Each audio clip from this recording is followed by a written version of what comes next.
Russia, ILS headquarters in Reston, Virginia, and many, many others who have helped make today's launch of Turksat 4B a reality. We're coming up on 30 seconds before launch. It's a very clear shot of the rocket, but there is a cloud deck tonight, so we expect the rocket to disappear into that pretty soon after launch. Coming up on T-minus 15. And now I'll step aside as we watch the launch of Turksat 4B.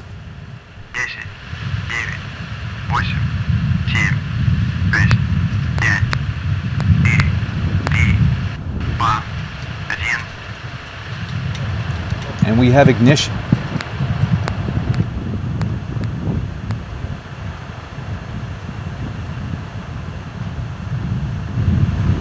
And we have liftoff of an ILS Proton from the Baykonur Cosmodrome in Kazakhstan with the Turksat 4B satellite on board.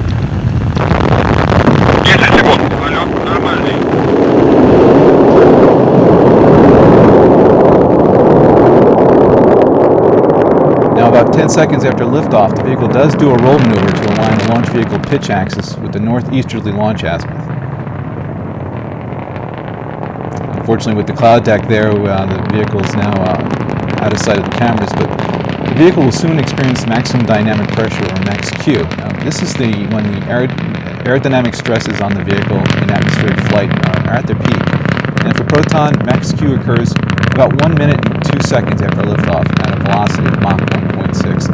And it's sometimes accompanied by visible condensation if atmospheric and lighting conditions are favorable, which unfortunately today they're not.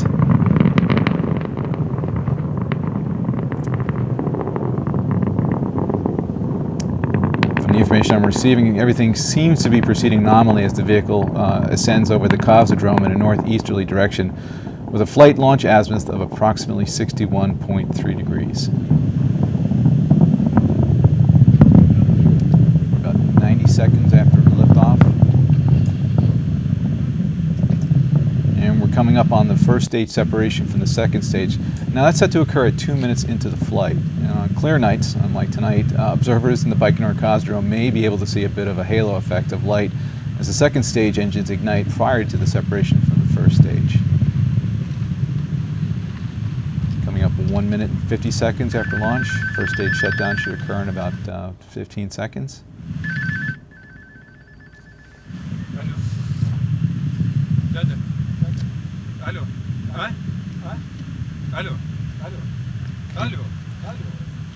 And I'm waiting for confirmation of the ignition of the second stage and a good separation from the first stage. Unfortunately, we can't see it today, so we're waiting for the data to be relayed back to the comm center.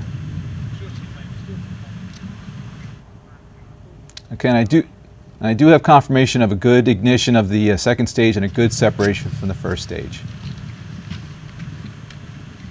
And we have confirmation of the planned level of thrust on all 4 second stage engines. Now the second stage will operate for about 3 minutes and 27 seconds.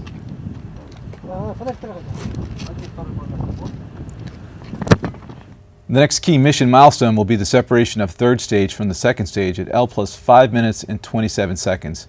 20 seconds after that, the payload pairing pyros will fire, which will separate the two halves and jettison them from the vehicle.